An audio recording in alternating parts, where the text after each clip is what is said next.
नमस्कार दोस्तों, all exam guide गुरु के यूट्यूब चैनल पर मैं सुजीत पांडे आप सभी का स्वागत करता हूं।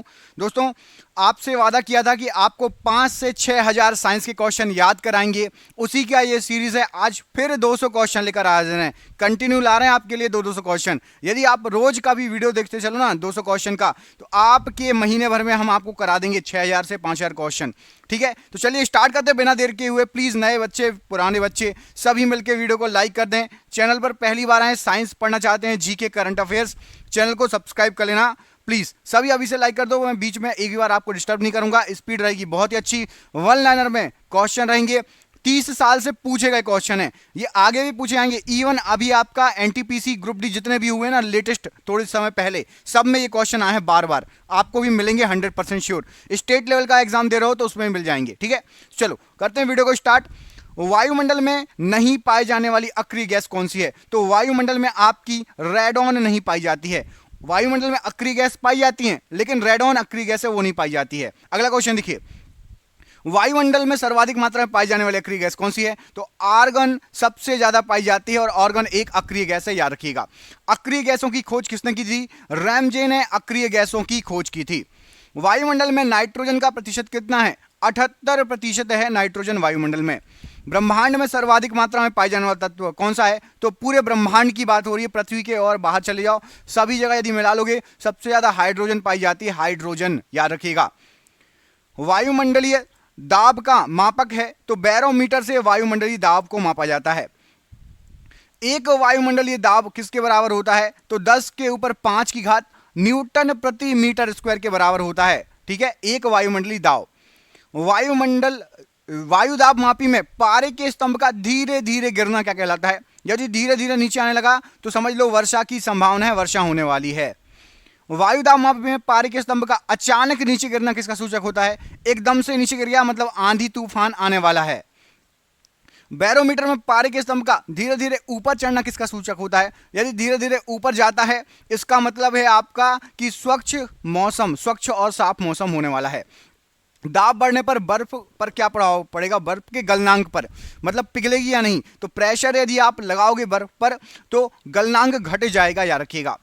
पानी में भरे गिलास में एक बर्फ का टुकड़ा तैर रहा है, टुकड़े का पूरा पिघल जाने पर पानी के तल पर क्या परिवर्तित जो है प्रभाव पड़ेगा? तो अपरिवर्तित रहेगा।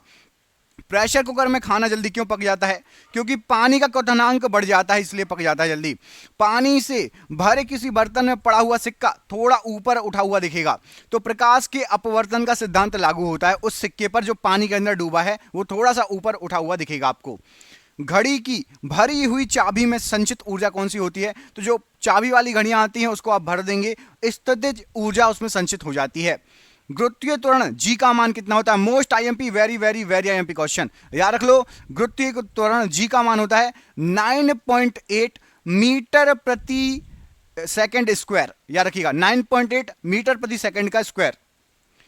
चंद्रमा पर गुरुत्वीय त्वरण का मान पृथ्वी के मान का कितना होता है? लगभग 1/6 भाग होता है, याद रखिएगा। जी का मान कम कहां पर होगा? तो आप यदि विषुवतीय रेखा के आसपास रहेंगे तो जी का मान, गुरुत्व का मान सबसे कम होगा। जी का मान सबसे अधिक कहां पर होगा? तो यदि आप ध्रुवों पर रहेंगे तो गुरुत्वाकर्षण का मान सबसे अधिक रहेगा। पृथ्वी के केंद्र पर जी का मान क्या होता है? तो पृथ्वी के केंद्र पर गुरुत्वाकर्षण का मान 0 होगा, 0 होगा। गड्ढे में भरे पानी पर मिट्टी का तेल छिड़कने पर मच्छर क्यों मर जाते हैं? तो इसका रीजन है आपका पृष्ठ तनाव कम हो जाता है, सरफेस टेंशन। कोई वस्तु द्रव में जो है अंशतः या पूर्णतः डुबाई जाती है तो उसके भार में कमी प्रतीत होती है। इसका क्या सिद्धांत है? यदि आप कोई भी वस्तु डाल दो पानी में तो उसका वजन कम हो जाता है। उत्प्लावन का बल के कारण उसका भार कम प्रतीत होता है, कम हो नहीं जाता, प्रतीत होता है। उत्प्लावकता का सिद्धांत किसने दिया था? तो आर्किमिडीज ने उत्प्लावकता का सिद्धांत दिया था। किसी पदार्थ के 1 ग्राम जो है सहती का द्रव्यमान लेकर इसका ताप 1 डिग्री सेंटीग्रेड बढ़ाने के लिए पदार्थ को दी गई ऊष्मा क्या कहलाती है? तो किसी का भी आप 1 डिग्री पदार्थ जो है टेम्परेचर बढ़ाओगे उसको विशिष्ट ऊष्मा कहेंगे, याद रखिएगा। पृथ्वी के लिए पलायन वेग का मान कितना होता है? तो 11.2 किलोमीटर प्रति सेकंड के वेग से अपने दोस्त को फेंकिए, वापस पृथ्वी पर वो नहीं आएगा। पलायन वेग की स्पीड में यदि आप फेंक देंगे ना तो वापस नहीं आएगा। सूर्य के लिए पलायन वेग का मान क्या है? तो 42 किलोमीटर प्रति सेकंड, ये सूर्य के लिए पलायन वेग का मान है। चंद्रमा के लिए पलायन वेग कितना है? तो 237 किलोमीटर प्रति सेकंड ये चंद्रमा के लिए पलायन वेग का मान है। ऑप्टिकल फाइबर के आविष्कारक कौन थे? तो टी.एच. माइमान ये ऑप्टिकल फाइबर के आविष्कारक थे। पनडुब्बी के अंदर से बाहर देखने के लिए प्रयोग होता है तो पेरिस्कोप का प्रयोग होता है। पेरिस्कोप ऐसा होता है, ऐसा ऐसा, एक लेंस यहां लगा होता है, एक लेंस यहां पर तिरछा लगा होता है, एक तिरछा यहां लगा होता है, और यहां से आप देखते हैं और आपको बाहर का नजारा दिख जाता है। ठीक है, तड़ित चालक का आविष्कार किया था तो बेंजामिन फ्रैंकलिन ने तड़ित चालक का आविष्कार किया था। तड़ित चालक बना होता है तो तड़ित चालक ये तांबे का बना होता है, याद रखिएगा। प्राथमिक सेल कौन से सेल होते हैं? तो शुष्क सेल को प्राथमिक सेल कहा जाता है। शुष्क सेल में संग्रहित ऊर्जा कौन सी होती है? तो रासायनिक ऊर्जा होती है शुष्क सेल में। शुष्क सेल का कैथोड किसका बना होता है? तो शुष्क सेल का कैथोड जस्ते का बना होता है। शुष्क सेल का एनोड किसका बना होता है? तो कैथोड जस्ते का और एनोड कार्बन। ठीक है, कैथोड जस्ता, एनोड कार्बन। संचायक बैटरी में प्रयुक्त धातु कौन सी है? तो सीसा यूज होता है संचायक बैटरियों में। गैलेना अयस्क है तो गैलेना सीसा का अयस्क है। लेड सीसा संचायक बैटरी में प्रयुक्त अम्ल कौन सा होता है? तो सल्फ्यूरिक अम्ल प्रयोग में होता है। एक कार बैटरी में प्रयुक्त विद्युत अपघट्य होता है तो सल्फ्यूरिक अम्ल को कार की बैटरियों में डाला जाता है, प्रयोग किया जाता है। विद्युत अपघटन में अवकरण होता है तो रिडक्शन, तो अवकरण होगा आपका कैथोड पर अवकरण होता है विद्युत अपघटन में। प्राकृतिक चुंबक होता है तो लोहे के ऑक्साइड होते हैं प्राकृतिक चुंबक। स्वतंत्रता पूर्वक लटका चुंबक इंगित करता है तो ये उत्तर दक्षिण दिशा को इंगित करेगा। अस्थायी चुंबक बनाया जाता है तो नर्म लोहे का बनता है अस्थायी चुंबक। स्थायी चुंबक बनाया जाता है तो इस्पात का बनता है स्थायी चुंबक। चुंबक के समान ध्रुवों में क्या होता है? तो विकर्षण होता है चुंबक के समान ध्रुवों में। चुंबक के असमान ध्रुवों में क्या होता है? तो एक दूसरे को अपनी ओर खींचते हैं। चुंबकत्व खत्म होता है तो यदि आप उसको पीटेंगे, गर्म करेंगे तो चुंबकत्व खत्म हो जाएगा। चुंबकीय सुई संकेत करती है तो चुंबकीय सुई हमेशा उत्तर की तरफ, उत्तर और दक्षिण की तरफ संकेत करेगी, याद रखना। सुई में जो पेनी नोक होती है वो उत्तर की तरफ और पीछे दक्षिण की तरफ। चुंबकीय क्षेत्र का सीजीएस मात्रक क्या होता है? तो गॉस होता है चुंबकीय क्षेत्र का सीजीएस मात्रक, गॉस। चुंबकीय क्षेत्र की तीव्रता का एसआई मात्रक क्या होता है? तो टेस्ला भी होता है, या आप उसको न्यूटन प्रति एम्पियर मीटर भी लिख सकते हो, या फिर आप लिख सकते हो वेबर प्रति मीटर स्क्वायर। क्या क्या लिख सकते हो? टेस्ला, न्यूटन प्रति एम्पियर मीटर, या फिर वेबर प्रति मीटर स्क्वायर। ध्रुवों का नमन कोण कितना होता है? तो 90 डिग्री होता है ध्रुवों का नमन कोण। चुंबकीय सुई का अक्ष भौगोलिक अक्ष के साथ कोण बनाता है तो 18 डिग्री का कोण बनाता है चुंबकीय सुई का अक्ष भौगोलिक अक्ष के साथ। विषुवत रेखा पर नीति कोण का मान क्या होगा? तो विषुवत रेखा पर नीति कोण का मान 0 होगा, 0 डिग्री। विद्युत धारा के चुंबकीय प्रभाव को सर्वप्रथम अवलोकित किया गया तो ऑरस्टेड द्वारा सबसे पहले चुंबकीय प्रभाव को अवलोकित किया गया था। डायनेमो, विद्युत motor, transformer, microphone, loud speaker आदि किस सिद्धांत पर कार्य करते हैं? ये सभी विद्युत चुंबकीय प्रेरण के सिद्धांत पर कार्य करते हैं। डायनेमो परिवर्तित करता है तो यांत्रिक ऊर्जा को विद्युत ऊर्जा में परिवर्तित करता है डायनेमो। विद्युत मोटर बदलता है तो विद्युत मोटर से विद्युत ऊर्जा यांत्रिक ऊर्जा में बदल जाएगी। रासायनिक ऊर्जा को विद्युत ऊर्जा में परिवर्तित करता है तो बैटरी का काम है रासायनिक ऊर्जा को विद्युत ऊर्जा में परिवर्तित करता है बैटरी। ट्रांसफार्मर का क्रोड बना होता है तो ट्रांसफार्मर का क्रोड ये नर्म लोहे का बना होता है, याद रखना, सॉफ्ट आयरन का। ताप का एसआई मात्रक क्या होता है? तो केल्विन ताप का एसआई मात्रक है। डायोड से धारा बहती है तो एक दिशा में बहती है डायोड से धारा। ट्रांसफार्मर प्रयुक्त होता है तो केवल एसी परिपथ में ट्रांसफार्मर प्रयोग होता है। ट्रांसफार्मर का कार्य क्या है? तो हाई एसी को लो एसी में बदलना या लो एसी को हाई एसी में बदलना, यह ट्रांसफार्मर का कार्य है। हाई एसी को लो एसी वोल्टेज, लो एसी वोल्टेज को हाई एसी वोल्टेज में। और रेक्टिफायर का काम क्या है? तो ये एसी करंट को डीसी में, एसी को डीसी में बदल देता है, एसी को डीसी में रेक्टिफायर बदलता है। फ्यूज का तार बना होता है तो सीसा और टिन का बना होता है फ्यूज का तार। टेलीफोन लाइन में प्रवाहित ऊर्जा होती है तो विद्युत ऊर्जा होती है टेलीफोन लाइन में प्रवाहित ऊर्जा। टेलीफोन के आविष्कारक कौन थे? तो ग्राहम बेल ये टेलीफोन के आविष्कारक थे। घरेलू फ्यूज तार का जो घरेलू फ्यूज तार का होता है तो निम्न गलनांक होता है, बहुत जल्दी पिघल जाता है घरेलू फ्यूज का तार, शॉर्ट सर्किट होता है, तुरंत टूट जाता है। नाभिकीय रिएक्टरों में ईंधन के रूप में प्रयोग होता है तो यूरेनियम का प्रयोग होता है ईंधन के रूप में। कैंसर के इलाज में प्रयोग किया जाता है तो कोबाल्ट 60 को कैंसर के इलाज में प्रयोग किया जाता है। कोबाल्ट पाया जाता है तो विटामिन B12 में कोबाल्ट पाया जाता है, याद रखना। कैंसर का अध्ययन क्या कहलाता है? तो कैंसर का अध्ययन कहलाता है आपका ऑन्कोलॉजी, ये कैंसर का अध्ययन कहलाता है। कीमोथेरेपी का इस्तेमाल किया जाता है, तो कैंसर के इलाज में कीमोथेरेपी का इस्तेमाल किया जाता है।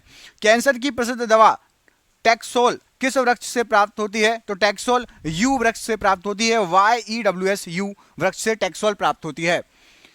ORT ओरल जो है रिहाइड्रेशन थेरेपी जो है किससे संबंधित है? तो ये अतिसार से संबंधित है, ORT थेरेपी।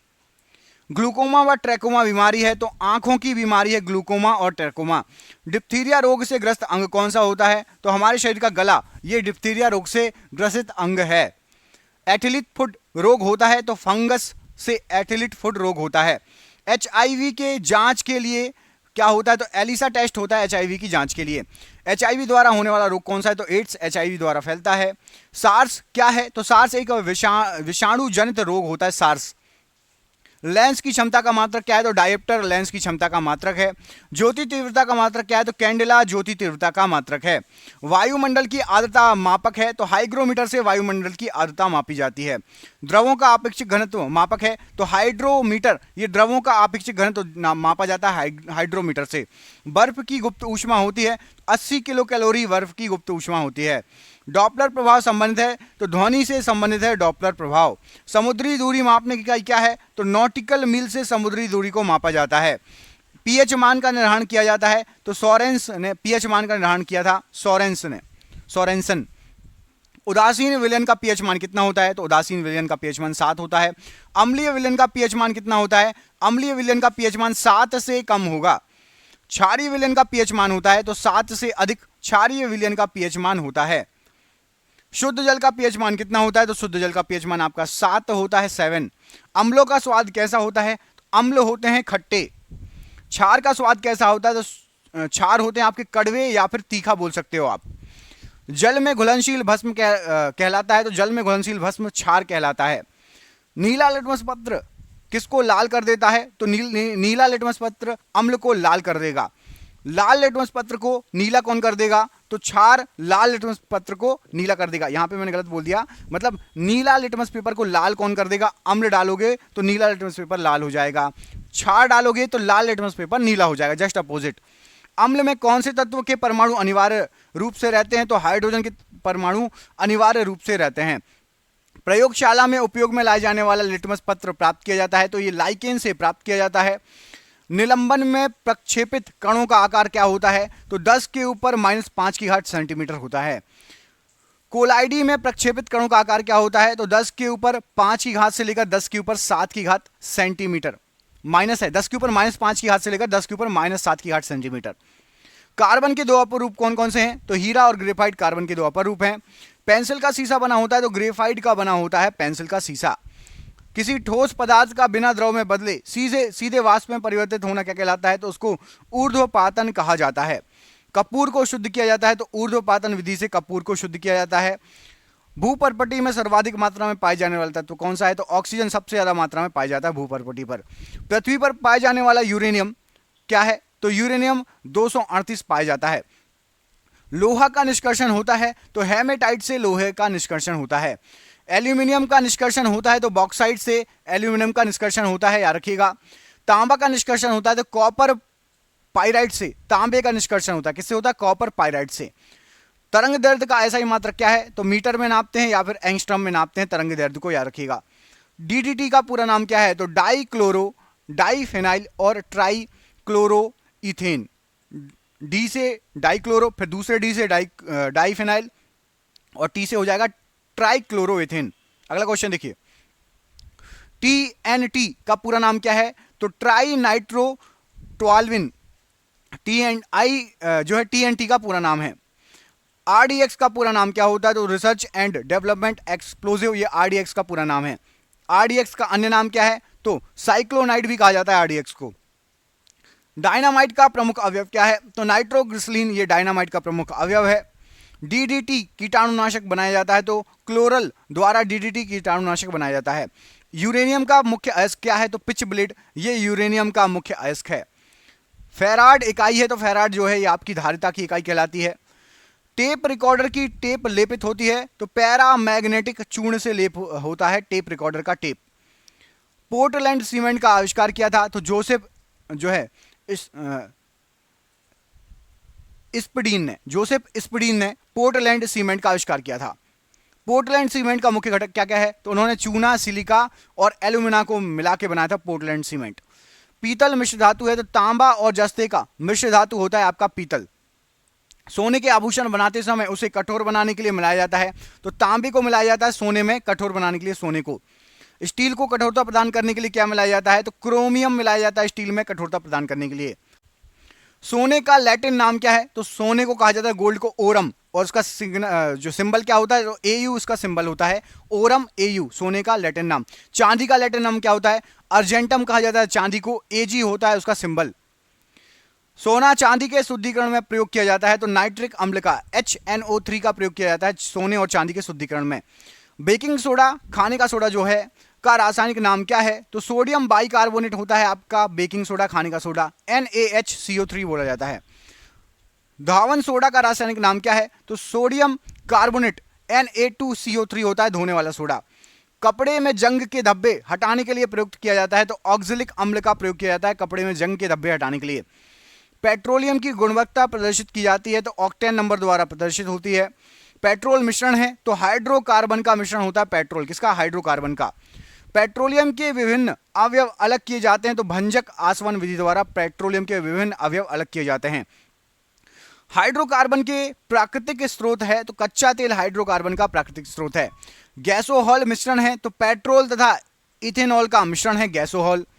1 पिको सेकंड बराबर होता है, तो 10 के ऊपर -12 की घात सेकंड बराबर होता है 1 पिको सेकंड। परमाणु की प्रभावी त्रिज्या होती है, तो 10 के ऊपर -10 की घात मीटर, ये परमाणु की प्रभावी त्रिज्या होती है।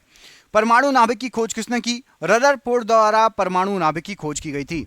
नाभिक का आकार कैसा होता है? तो 10 के ऊपर -15 की घात मीटर नाभिक का आकार होता है।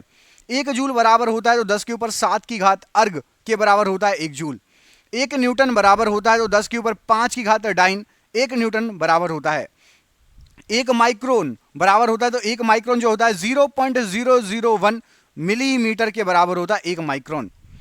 वेल्डिंग में प्रयुक्त गैस है, तो वेल्डिंग में एसिटिलीन एवं ऑक्सीजन गैस का प्रयोग किया जाता है। गोताखोर सांस लेने के लिए जो डीप डाइवर रहते हैं पानी के अंदर जाते हैं, किस गैस के मिश्रण का प्रयोग करते हैं? तो ऑक्सीजन और हाइड्रोजन गैस के मिश्रण का। दूध से दही बनने में सहायक बैक्टीरिया है, तो लैक्टोबैसिलस बैक्टीरिया दूध से दही बनाता है, सहायक होता है। डबल रोटी बनाने में प्रयोग होता है, तो यीस्ट का डबल रोटी बनाने में प्रयोग होता है। बेकरी में ब्रेड बनाने के लिए यीस्ट का उपयोग किया जाता है, क्योंकि ब्रेड को मुलायम और लचीला बनाया जा सके।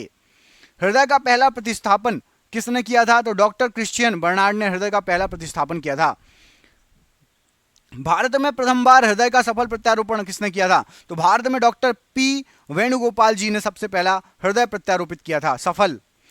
आधुनिक एंटीसेप्टिक सर्जरी का जनक किसे कहा जाता है? तो जोसेफ लिस्टर को आधुनिक एंटीसेप्टिक सर्जरी का जन्मदाता कहा जाता है। हरा प्रोटोजोआ कहलाता है, तो युगलीना हरा प्रोटोजोआ कहलाता है। मछलियों में श्वसन होता है, तो गिल्स के द्वारा मछलियों में श्वसन होता है। मछली का लीवर भरपूर होता है, तो विटामिन डी से भरपूर होता है मछलियों का लीवर।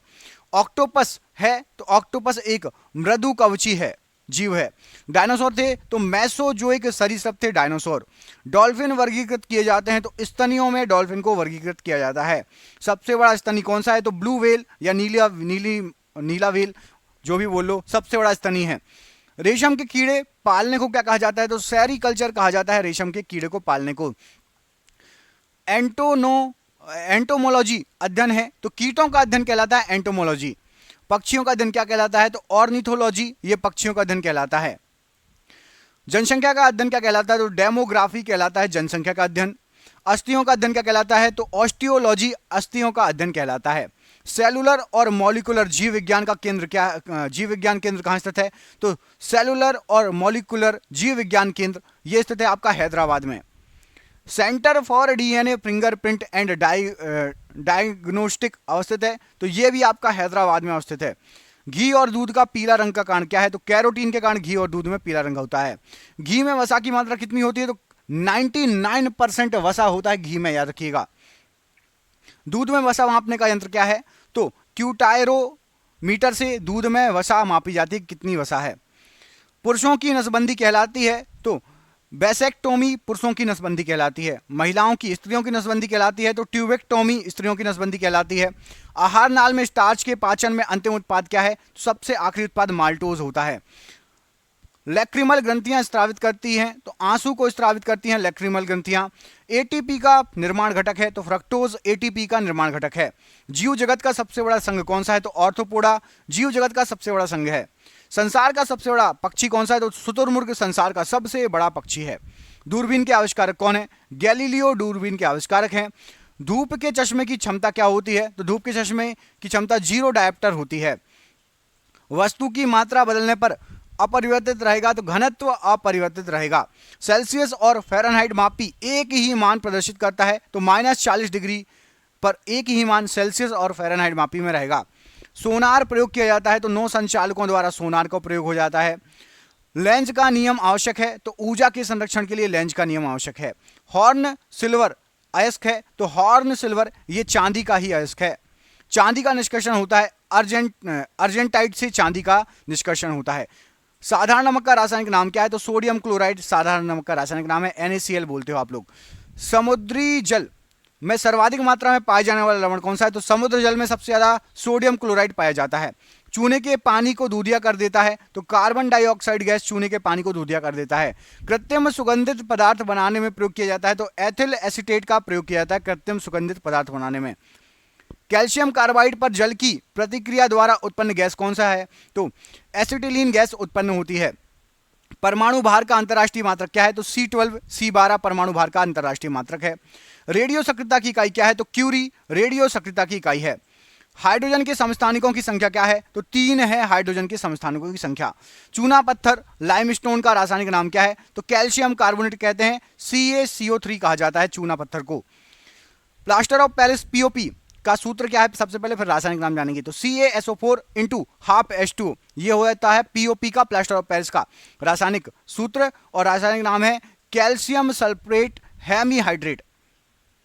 पेनिसिलिन एंटीबायोटिक प्राप्त करते हैं, तो पेनिसिलिन प्राप्त होती है फफूंदी से। सफेद स्वर्ण कहते हैं, तो प्लेटिनम को सफेद स्वर्ण के नाम से जाना जाता है। द्रव सोना कहलाता है, तो पेट्रोलियम को लिक्विड गोल्ड या द्रव सोना कहा जाता है। इलेक्ट्रॉन वोल्ट इकाई है, तो ये ऊर्जा की इकाई है इलेक्ट्रॉन वोल्ट। जिप्सम का रासायनिक सूत्र क्या होता है? तो CaSO4 × 2H2O ये जिप्सम का रासायनिक सूत्र है। और ये आज का आखिरी क्वेश्चन, मानव शरीर का सबसे बड़ा अंग कौन सा है? तो मानव शरीर का सबसे बड़ा अंग होता है त्वचा। याद रखिएगा, ये क्वेश्चन कई बार एग्जाम में पूछा गया है। ये हो गए आपके सारे क्वेश्चन। दोस्तों, किस किस ने पूरा वीडियो देखा जरूर कमेंट करके बताइएगा। क्वेश्चन अच्छा लगा हो, वीडियो अच्छा लगा हो, आपसे उम्मीद है आप जरूर कमेंट करके बताइएगा पूरा वीडियो किसने देखा, और शेयर जरूर कर देना। 2 से 3 लोगों को व्हाट्सएप पे शेयर कर दो, व्हाट्सएप टेलीग्राम पे 2 से 3 लोगों को शेयर कर दो। हम मिलते हैं अगले वीडियो में, तब तक के लिए अपना ख्याल रखिए। आप सभी का बहुत बहुत धन्यवाद दोस्तों, आपका दिन शुभ हो। बहुत बहुत धन्यवाद।